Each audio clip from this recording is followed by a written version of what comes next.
Hi, everyone. Welcome to another episode of Healed and Chilled. And today we have yet another amazing, wonderful special guest. And you guys know I like for the guest to have control of the narrative. So, if you would, can you please introduce yourself in your own words from your own point of view? And we'll dive right into the interview. Okay, well, thank you so much for having me on. I'm looking forward to chatting with you today. As you know, I'm Danielle Hutchinson. I'm the Chief Creative Officer at Authors on Mission. We're a publishing company based in New York, and we've done really well helping business professionals and thought leaders who are looking to expand their influence in the form of the written word. So, pretty much every day, I help entrepreneurs turn their ideas into best-selling books through ghostwriting, editing, blog posts, podcasting, so on and so forth. Before that, I worked as an English teacher, but also built my own freelance writing and editing business. So combined, I've ghostwritten over, I'd have to say, like 200 books at this point. I tried to keep count about 2 years ago and I lost track. But I've worked with so many people, and now I make quadruple my teacher's salary. I get to talk to people from all over the world and learn new Oh, things wow. every day. And it's a wonderful experience. I'm looking forward to sharing how the written word and storytelling can be a benefit to anybody out there. So, yeah, looking forward to a great conversation. Yes, and a wonderful, wonderful introduction. And as we're getting started into this, a lot of people understand, like on a high level, ghostwriting and what that means. But I think that there's probably some more nuances, like how much does the originator of the idea have a say in what happens and things. So, can you break down what exactly a ghostwriter is, and then how does that tie into your passion of being a writer in general? Yes, so ghostwriting really just means helping somebody tell their story. So it could take many forms. I have clients who like to approach it where it's a very collaborative process, and we, get on calls every week on hour-long video calls to really get to know each other and tell the story, in a very collaborative way. Other clients like to do it more asynchronously. They might just send me an outline and some notes, and then based on that, I write the piece for them, and then we just kind of go back with some revisions. Very simple. So, to answer your question about what a ghostwriter is, it can take many forms depending on Mm. what you need, but the main commonality is that it's somebody who helps you work around your schedule, get your story told, and meet your goals to get that book out there. Awesome. So a lot of parents have like ideas and things, or just people in general. They're like, oh, I want to write a book. But like myself, have squirrel syndrome where it's like, oh, there's a new idea. Oh, there's a new idea. So how can someone, like specifically parents or someone with a busy schedule, actually write their book and decide like this is the idea that I want to stick with? Do you have any tips and tricks for that? Yes, so it really depends. And when I do work with the client, if they don't have any ideas, we're going into it blind, then the most important thing to do would be to sit down with them and talk about their experiences. What do you know? It's always a good quote there, right? You write what you know, and that's a great starting point. And from there, you think about when you know that story to tell, what exactly is the need in the market that could help them right now? What sort of um, trends are trending right now? What topics are people talking about? What are customers and readers, what do they need to hear the answer to? So based on all that, it's kind of how you pick those stories. For busy parents in particular, you have lots of stories. You can go in many different directions, be it about parenting or about getting ready for school, making healthy snacks, what to do on a long summer day when the kids are stuck at home. There's so many different topics to write about, but you have that knowledge in yourself, so you just need to expand it and kind of see which one of those to go with. I like that you said you can work with things that you already know about or need in everyday life because I think like from someone who's on the outside world of writing, when you think of writing a book, I instantly think of like chapter book, long, long chapters, lots and lots of pages, lots of words. So it sounds like what you're saying is we don't have to jump into the deep end and like try to figure out how to write a whole like chapter book. We can start out, it sounds more like maybe like blogs and things, writing for what people need in the meantime, and then building up. And I'm wondering, like, are there any like exercises and things that you're like, oh, because one guest said if you write just 3 pages a day by the end of like a couple months, you'll have a book. And sometimes it's like, okay, yes, but what if I don't have time to even write those days? So is there anything that you can give as a tip or a trick to like, hey, if you have this idea, do this every day or once a week or something like that? Yeah, so there's many different tips and tricks out there. If you look on any website, you can find a ton of different ones. And I like what your past guest also mentioned, the idea of just writing a little bit each day. It's definitely, small steps, those micro goals. But Mhm. one thing that I always tell my clients to do is, I call it kind of like the coffee cup exercise or something along that lines. What you have to do is, when your morning coffee is brewing, write down 3 things that happened yesterday that only you experienced or noticed, and don't worry about making it profound. Maybe it's just something your child said that was funny, or a breakthrough moment you had at work, or maybe it's just the way the light's coming through the window in your kitchen, just something nice and noticeable. But Mm. if you're just writing down those 3 things each day, you'll eventually just have a notebook full of inspiration, and you can use that for future ideas. There's also, I mean, you could do it the reverse way too, kind of like a bedtime brain dump. Write down a few things you notice right before you go to sleep, before you dream that night, and another great way to just get those ideas on paper. So it goes back to what you said, write a little bit each day, get those ideas flowing, and from there you'll get that book formed. Okay, wonderful, wonderful. So, have you ever dealt with a client that had imposter syndrome or anything like that? Because a lot of what I'm discovering, just like in life in general, is people have these ideas, they have these thoughts, and have these dreams, but sometimes feel like, oh, well, who would want to read my book, or who am I to create a book, or who am I to create a blog or anything? So, have you ever had someone that you were working with that dealt with imposter syndrome? That is funny because I actually just finished writing my weekly blog Oh, about that kind of. wow. It's like a confidence crisis, right? People say, I'm no good Yeah. at writing. I could never write a book. I'm never going to have the time to. Who am I to write a book? I've never done Mhm. anything special. So, yeah, and especially for parents, I can see that's hard because you're already juggling so much that writing can feel like you're pretending to be somebody that you're not. It Right. happens constantly with my clients. For us, we're, business owners who suddenly doubt their expertise the moment they sit down to write Mm. it. But if you live through something or learn from experience, you're not an imposter. You've lived it. You're the person with the story worth telling.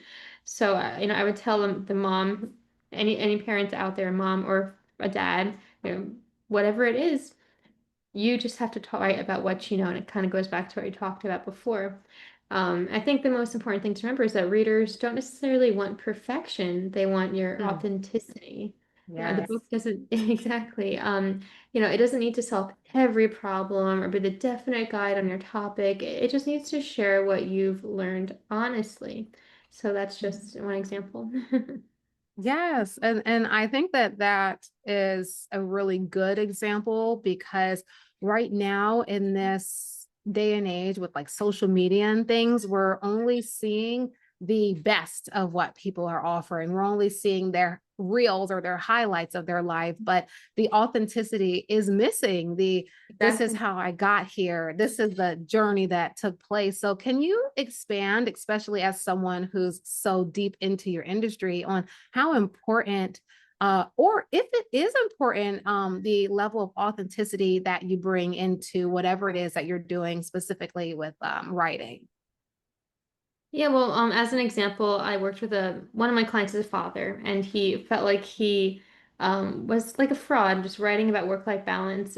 But because he still struggled with balancing that, sometimes he was like struggling with, can I actually be a speaker on this topic? And the answer is yes. It's because that's what makes your book valuable. Readers connect with those real struggles and practical solutions, not just a fantasy version where everything is perfect. So that's where authenticity lends a hand. You got to just share your authentic, true stories, and those ups and downs are what makes a quality nonfiction book, because that's what's going to help your readers is when they see those struggles and see how you overcame them. Absolutely. And I think that you bring up a good point where you don't have to know everything. Nobody Yeah. knows every single thing about a topic, but you're further along than someone else. And that can be enough to get something out there and just start the process. So, in terms of processes, if someone wanted to work with you and like what is the process of like, what do they already need to have done before they bring someone with your skill set involved? Do they already need to have the book? Do they need to have the idea? What do they need before they involve you? So it is very subjective depending on the project and the client that we're speaking about. As I Mm. mentioned before, some of my clients come very prepared. They might already have an entire manuscript pre-written. These days, with Oh the wow. rise of AI, people have been just writing their chapters using that all the time, but then they need the human touch to lend a hand to that. Other people, they just want a book out there. Maybe they're trying to build their brand, or they have been writing diary entries for a while and they just don't know what to do with them all. But other people, they just have no idea. So it kind of ranges. But if you don't have any idea, then just, you book a consultation, we'll chat about it, and we'll get to know what you know, and we'll form the book from there in alignment with your goals for the book too, because that's very important, making sure you're very goal oriented from the very beginning. Okay. And so how did you end up as a writer? Was this something that you've done since you were a child? Was this something that just came along in life? Or did you already know, like, as soon as you got out, like, oh, I want to be a writer? Or did this kind of fall in your lap? Yeah, so I always did want to be a writer. When I was little, I had a teacher. She was my English teacher in fourth grade, and she just talked to me about how I had a natural knack for it, and it just really grew my confidence. So moving Mm, forward, I just always wanted to be a writer, and I used to write in my journals, but going into high school and then college, I began to realize it's not the most realistic in terms of career advancement or money. So that's why I became a teacher because it's very stable. It's mhm, something that I also enjoyed. Of course, I love working with the kids. But recently, what it was is my boyfriend said to me, he's like, "You like to write. Why not start freelancing on the side? You have all this extra time after you come home from school. Why not give it a try?" So I did that and it just kind of took off. I started just mm, small projects on Upwork, actually, very like tiny ones, $20 beta reading gigs. And I'd read a book and give some feedback on that.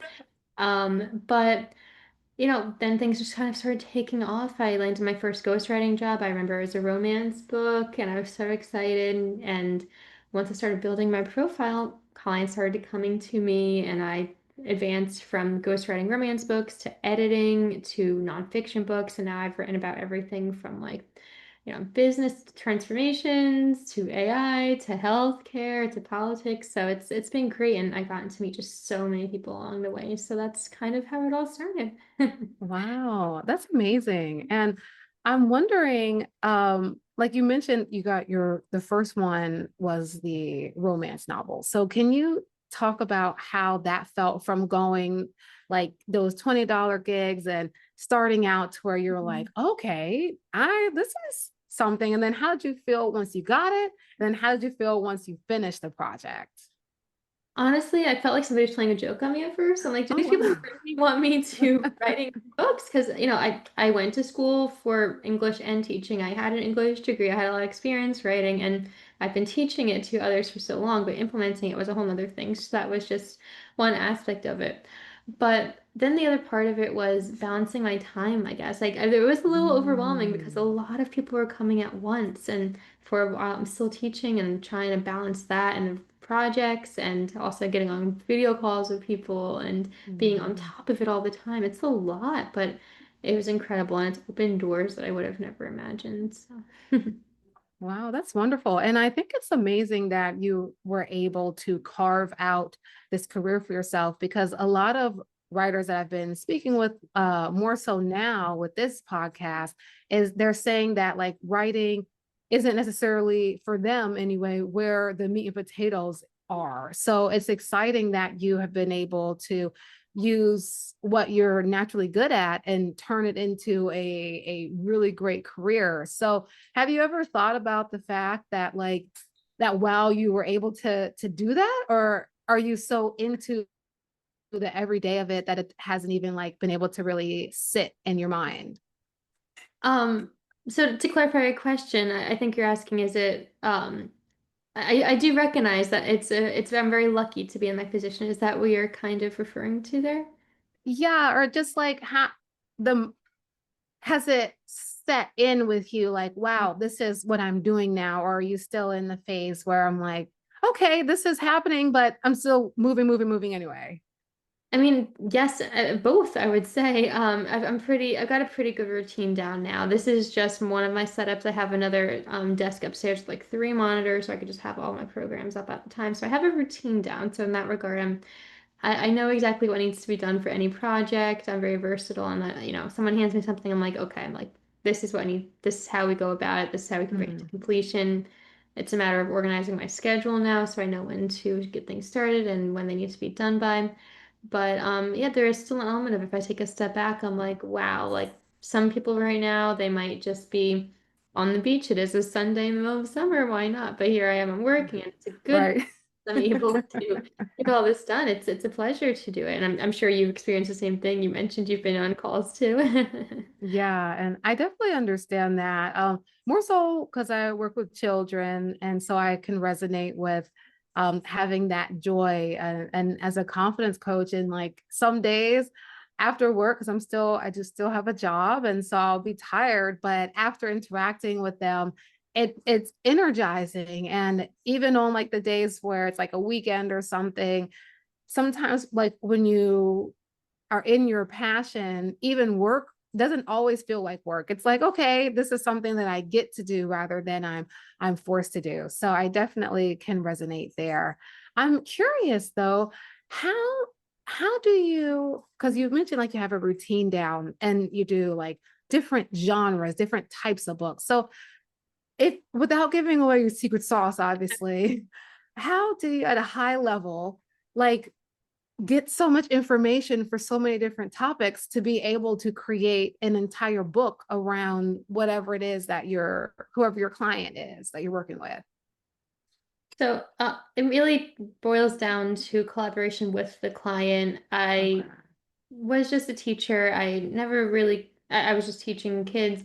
I didn't know too much about the business world or the medical field or, and you know, anything that I mentioned before that I've been writing about. But upon talking to the client and knowing their vision for the book, well, we create that outline to lay out what each chapter's content is going to be. And then little by little, step by step, it's about research. It's about looking up things that I don't know. And then the more I do that, well, when another book comes around of a similar topic, I already have that baseline knowledge. And that's kind Mhm. of how I've been building it. But yeah, research, it really is key. That and organization, keeping all of my notes in good order so I can reference it as needed. And also, the more I've been working with different clients, the more I have them as a resource too to ask, like, hey, what do you Mm. think about this topic? What's that? So I'd say it's a matter of all of that, but at the end of the day, it is organization. Organization's key too. I, pretty much I use milestone-based writing with 10,000 word sections or chapter by chapter, but to really get it in when it needs to be, you need the clear timeline and clear communication with every client. It helps prevent the bottlenecks. So it's a Oh, combination of all that, I would say. wonderful, wonderful. So is there a genre that is your most favorite? Like, of course, I'm sure all of the books that you create, you're passionate about. But is there like a specific like romance or mystery or fantasy? Is there one that when you see it, you're like, oh yes. Yeah, yeah, I love the romance. I love any of the fiction books in general. I've been getting so many nonfiction these days where everything really has to be a set way. You really use your imagination. Hmm. If this study came out that proves this certain fact, that's what this chapter is going to be about. There's no creativity or leeway, and you need to make it very exact with, APA citations or Chicago style, whatever it may Mm. be. Any fiction book, you can be creative with it. You can have a chapter that's only 500 words for dramatic effect, or you can have like Mm. a poem form, pictures. You can throw anything in there that you might want. And when it comes to romance, of course, you have the creativity there playing with relationships, building up a world, building up the characters. It's a lot of fun. So I'm working with one client right now who I've done a trilogy for her now with contemporary romances, Oh, wow. hockey themed. And yeah, it's really fun because we kind of get each other now, and she has ideas for certain characters and the quirks behind them, and I help her kind of put it into the chapters. So it's a blast. Oh, wonderful, wonderful. So I'm wondering, how do you manage? Because you also, I know that you mentioned like there's organization, but you also have a podcast as well. So can you talk a little bit about how you balance the podcast aspect with your writing, with everything? Because to some level, a podcast is like a second venture in and of itself, getting guests, getting yourself booked. So how do you manage both of those ventures? Well, I'm very fortunate because I do work with Authors on Mission. We are a publishing company, so we have a team of amazing people on our side. So I actually have people who help me make the bookings and help keep it organized in that regard. But I am the one who does the research for the clients coming on my show. We're an authors podcast, so I look at the clients, the guest's book, and kind of get a good idea for what the book's about, come up with the questions. In terms of balancing it all, it is hard, but it helps to have people on your side because while they're getting the bookings, I can spend some time working on an editing project until another one comes around. So it's all about collaboration. Yes, and I think that that is something a lot of entrepreneurs in the making or whoever deal with and struggle with is trusting others enough to collaborate and to open up that space.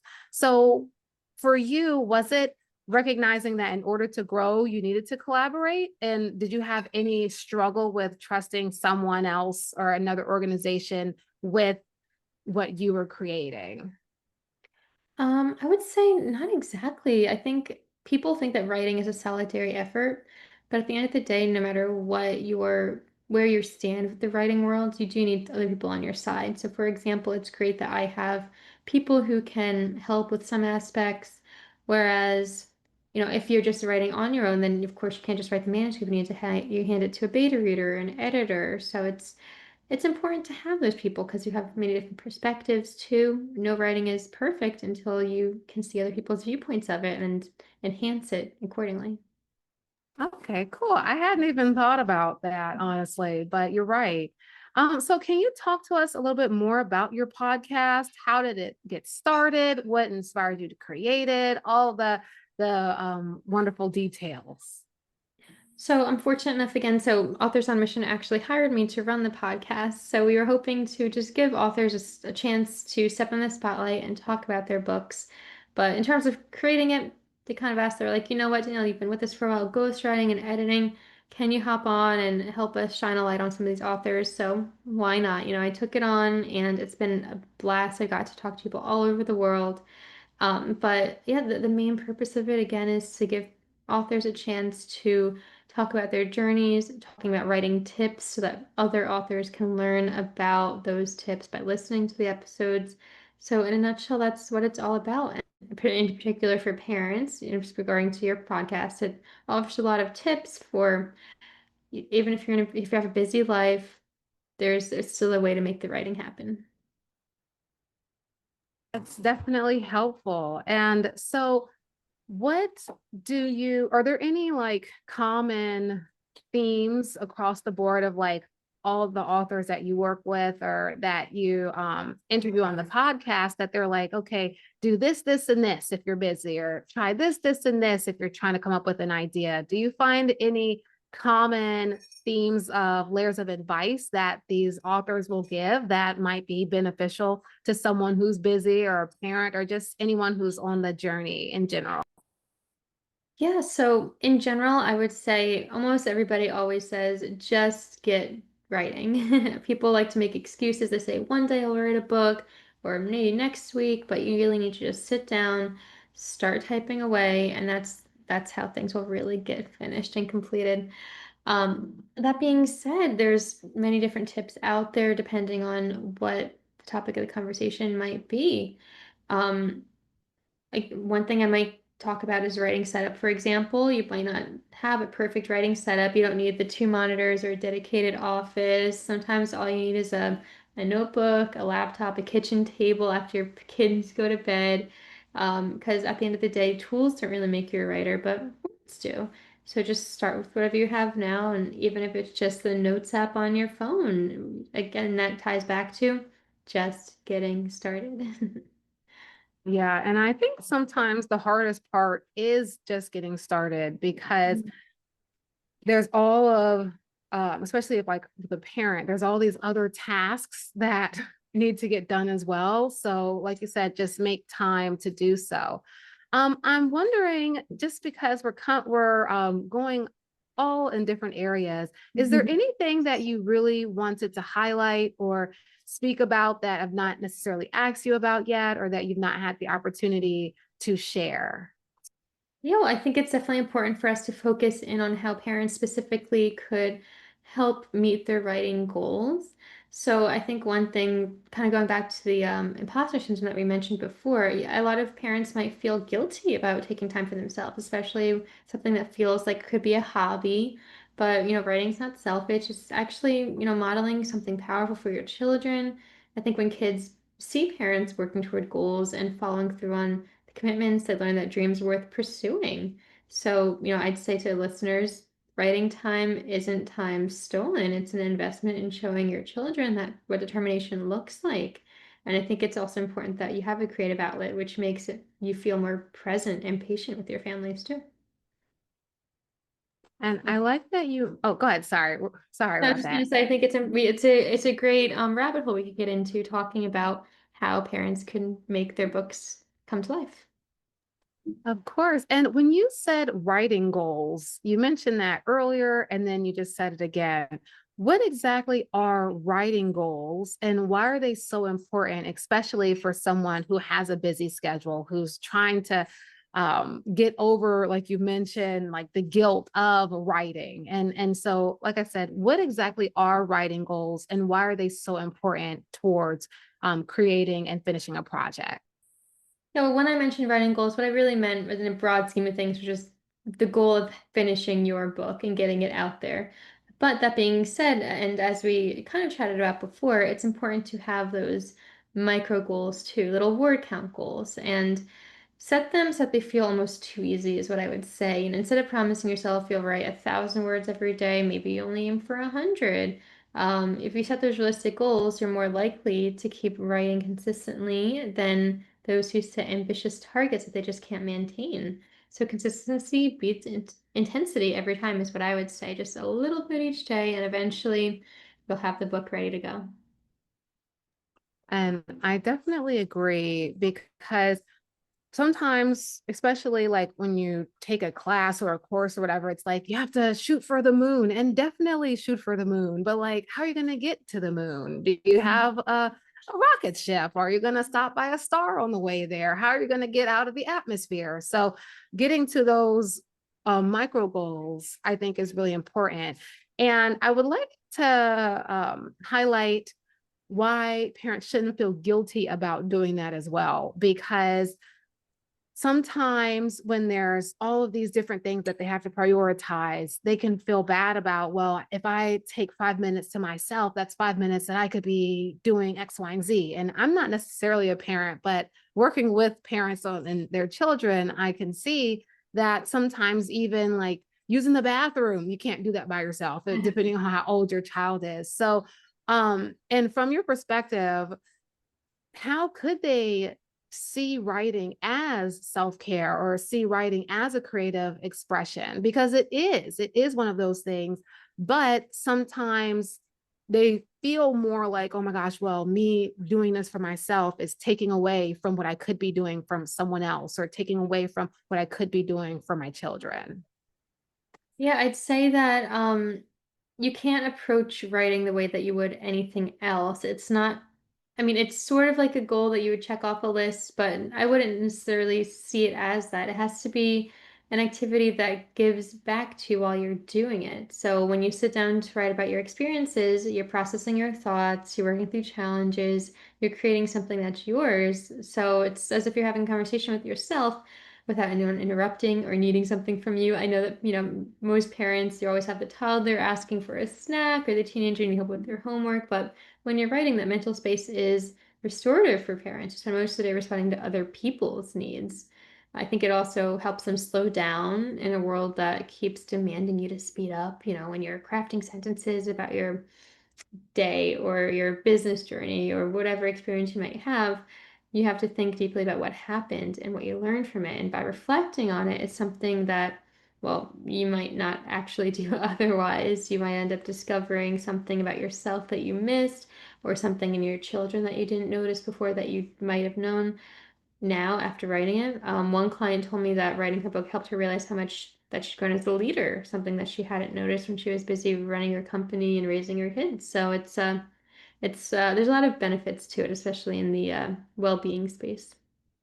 I love that. And I can imagine like now that you've worked with so many different people and you're a writer and doing all these things that there's probably some things that when you first started, if you knew what you knew now back then, it could have made the process a little bit easier, a little bit simpler. So what are some tips that you've learned now that would help a beginner who's trying to establish themselves, and especially someone who has a busy schedule and the toddler asking for snacks and the kids asking for help in all these different ways? What are some things that you know now that could help them and that would have helped you even when you got started earlier? I would say that, if you're trying to balance all these different interruptions in a busy schedule, then maybe don't see it as an obstacle, but see it as, a benefit. Instead of trying to sit down and spend hours writing, maybe write in bullet point form. If you know you're going to be interrupted pretty soon by your child coming home from school and you can only have some time to jot a few things down. Maybe just, write in a couple sentences, really just plan around it. So instead of, again, fighting the chaos, successful parent writers just need to work with it. Accept that some writing sessions will only be 3 words long, and that's still some progress. That's something, just as long as you're being consistent. If you embrace the messiness, imperfect writing sessions would help you write instead of just abandoning it completely. That definitely makes sense. Especially, I like when you said, even if it's like 3 words, just like get it out there, consistency. And something you said earlier, consistency over intensity. I've never heard that before, but it needs to be put on a t-shirt somewhere because that's so that's so real. Because when you put in the consistent effort towards whatever it is that you're going towards, you eventually get there. So I also like that you said seeing it not as an obstacle, but as something more so that you get to do. And like writing is not the same as like other traditional goals. So I think that's wonderful. And I'm just wondering, how did you get to that space? Did you already like when you were starting out, you're like, oh, well, this is something that I get to do. I'm writing, or was there ever a time where it was like, oh my gosh, like I gotta get this done, I gotta get this done? And how were you able to settle back down into realizing that this is something that you're doing because you want to? I mean, definitely be all those moments where things get overwhelming, and especially with deadlines approaching, it seems like a lot. There have been times when I've cried because there's so much on my plate that how am I going to get it all done?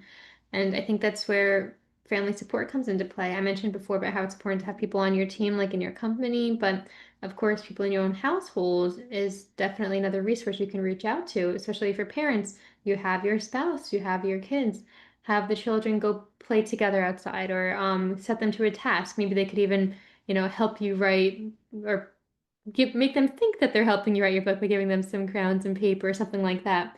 In my own personal experience, just having my boyfriend take on some other roles when I'm not able to do it, such as answering a quick message or making me dinner or coffee, that sort of thing. It's always a great way to have a team effort so that you can all we're all on the same page. We know that there's a real goal out there that needs to be achieved, the writing. So support each other in doing it, and it's more likely to happen in that case. Absolutely. So speaking of like balancing everything, at Mhm. what point did you realize, okay, I don't have the same amount of time to teach anymore, so I'm going to transition into this new space? Like, was there some apprehension, or were you at the point where it's like, I cannot do both of these, and I'm going to go after what is really, bringing in the dough and also what scalable? Because with a job, as much as you can rise, there's still a level that you can't go beyond. But with your own enterprise and business and freelancing and all these different things, there's so many ways to scale and grow. So what point did you decide, all right, I'm gonna take this leap and I'm gonna run and thrive? Right. So to clarify, and I do apologize for any misspeaking before, I actually am still teaching. I do balance this plus the teaching world. So currently what I'm doing is I go to school. It is summertime right now as we're recording this, but during the school year, I drive to school, I work. When the students are on their breaks, I work on my writing projects for my freelancing jobs. Then I come home. And starting from, I'd say about 4 o'clock on until midnight, it's switching to writing mode. So that's where that time management really comes in. That being said, I am sort of scaling myself to the point now where the school is just, another aspect of life that's there because why not continue for now until it does get to that point where you mentioned it, that I just can't handle the projects coming in. But as of right now, it's just a nice extra income while I do work on my writing projects. So it's a balance between both, just to clarify that. Okay, perfect. I might have misunderstood as well. So My there's mistake. that. Yeah. No problem. Well, wow. So you basically have like three jobs, is what it sounds like. You have the podcast aspect, you have your freelancing, and you have your school, and you're able to like juggle all of these different things. So that in and of itself is just amazing. And I can understand as someone who also has a job and doing this and has the confidence coaching, it's a lot, but sometimes it feels like for me anyway, like when I'm not super busy, I feel like I'm not doing enough. So do you ever have an issue with like relaxing and just like being present in the moment? Or when you're not working, do you feel like, oh phew, I can like take a little bit of a breath? Because for me, whenever I'm like relaxing in the back of my mind, I'm like, okay, well, so gonna do this. And then I'm like, you know what? I'll relax while I make this doll, or I'll relax while I post this videos. Or where are you at with the whole relaxing portion? I definitely see where you're coming from with that. There have been times where I've seen a small gap in turnaround times from projects, and I have a day where I don't necessarily need to do anything, especially now that it's summertime and I have more of an open schedule. I'm seeing times where I can sleep in a little bit, but yeah, when I look at myself, I'm like, okay, so now what do I do? What do I do? It's my passion to write. So I work on my own projects, perhaps. Sometimes I play a little bit of video games, but writing is what I love doing. I love working on other people's projects and helping them bring their projects to completion. So, also I would say this probably relates to parents too. I think a lot of parents are also very busy. And so when they also have that time themselves, they might wonder, what do I do? But then, yeah, I think it's a matter of just finding that passion and continuing on with it. Absolutely. So you mentioned, if you don't mind sharing, that you're working on your Sure. own projects as well. Is there anything you want to share on that, or like how we can hear more about what you're doing? I heard you say you have like a blog. So what type of things do you write about when you're not writing for others? Like what interests you? What makes you say, "Oh, I gotta write about this thing"? So the blog that I currently run is through Authors on Mission as well, so you can check it out at authorsonmission.com. And it really just offers different writing insights, things that I've noticed from my podcasts and, to my own experiences with different clients, tips and tricks that I think anybody should know. This week, we talked about confidence crisis that we mentioned before, but I've also written about, how do you know whether to go hardback book or ebook? What goes into the design of a cover? What trends are coming up in 2025 nowadays. So it's all these any topic really I write about, but all the overarching umbrella is writing. And those are just blog posts for now, but one day I would love to turn it into an actual book and have it published. But that is something I'm having a little bit of trouble finding the time to do, but it is something that I'd like to weave in there as well. Well, I'm sending you a lot of good luck on that space. And I'm just wondering, like, what are some things that authors come up against that we would be shocked to find out? Like once you're, okay, I got my ideas down, I'm working towards my book or blog or whatever it is that they're trying to do. What are some challenges that you wouldn't necessarily know about until you encounter them in Right. terms of like writing? So, I mean, it's all situational, but a lot of things do end up coming up a lot. I'd say one is staying on a project. A lot of people decide, I'm too busy, I can't do this. Kind of circling back to what I mentioned before. But another thing is what I like to call chapter one syndrome. You get stuck rewriting your first chapter over and over because you want it to be perfect. You're scared it's not good enough. You'll spend weeks perfecting, that opening paragraph while the rest of the book is just unwritten. So it happens because you're thinking like readers instead of a writer. So there's actually this quote out there. I think it's Hemingway. Write drunk, edit sober. And the point of that is that you just need to start writing and get that idea out there. Don't worry about making it perfect and editing over and over because you just need that content out there. And then you could always go back and fix it up later on. It kind of goes into perfectionism, which is something that kills more books than lack of time ever will. I think, especially with parents, they're used to getting things right the first time. They want to be organized, efficient, capable in their lives, but writing's not that way. First drafts are supposed to be messy and incomplete and have errors that you're going to come back to later on.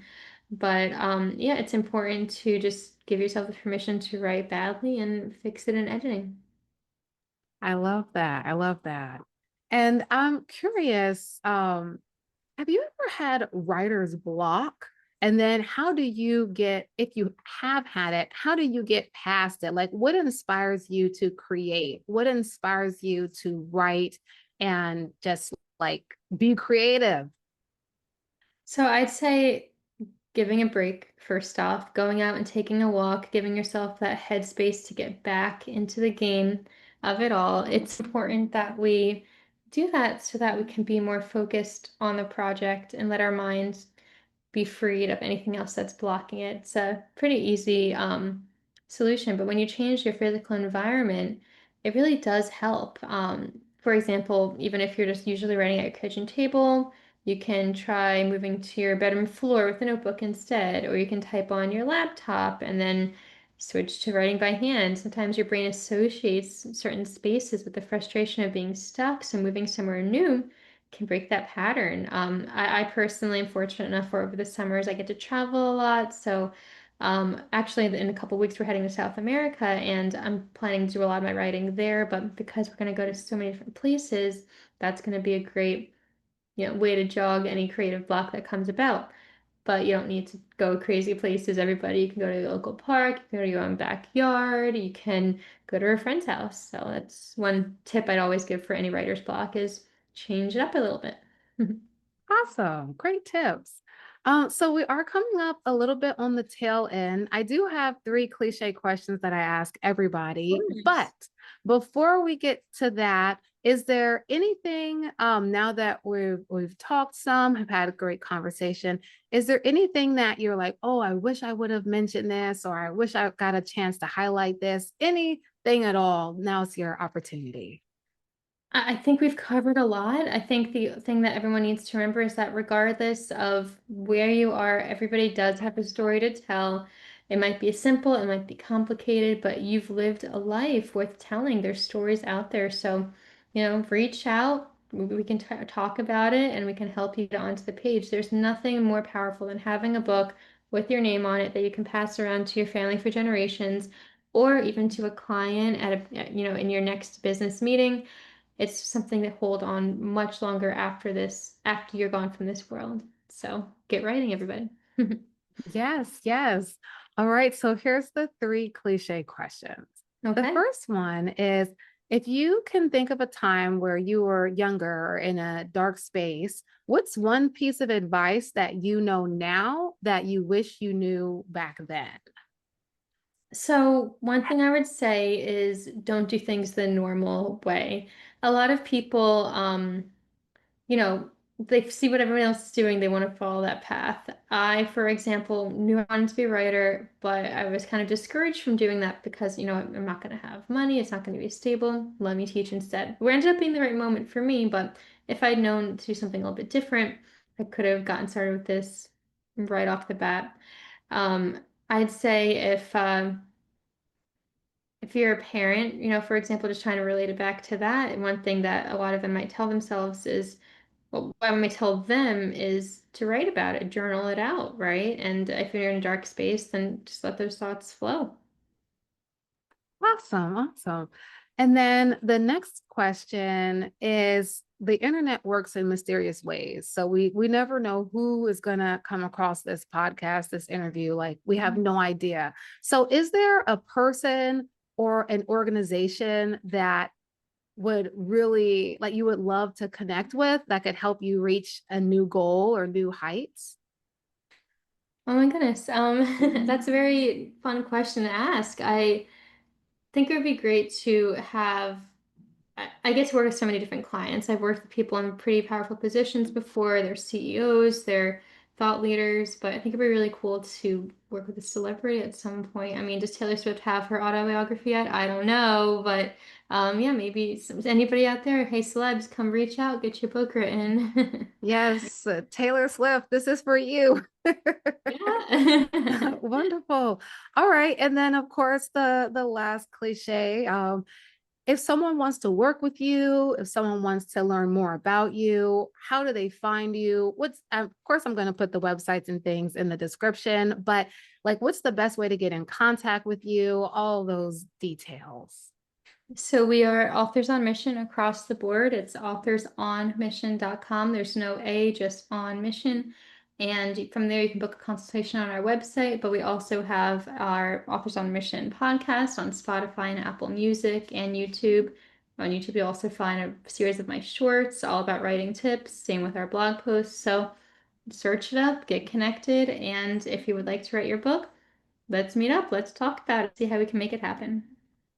Awesome, awesome. Well, this was a wonderful conversation. I, for one, have learned a lot more about writing. I have chapter one syndrome. I have new idea squirrel syndrome where I'm always like, oh, I'm going to write and then I stop and then I write and then I stop. But I can say I'm inspired. I feel like this was a wonderful conversation. I appreciate your knowledge and everything that you shared with us today. And I know that the listeners will too. And like you mentioned, if you have an idea, just get to it, get started. And like I said, this was a wonderful conversation. I'm wishing you so much luck and prosperity along the way. Hopefully, celebrity or Taylor will find you and then we could see that. But for now, this was a great conversation. Thank you so much for joining, and we'll be back next time. Of course, thank you so much for having me. It was a true joy to chat with you. You're amazing, and this was a ton of fun. Thank you. Have Thank you. Well, the feeling's mutual. All right. Bye, everyone. a great day, everybody.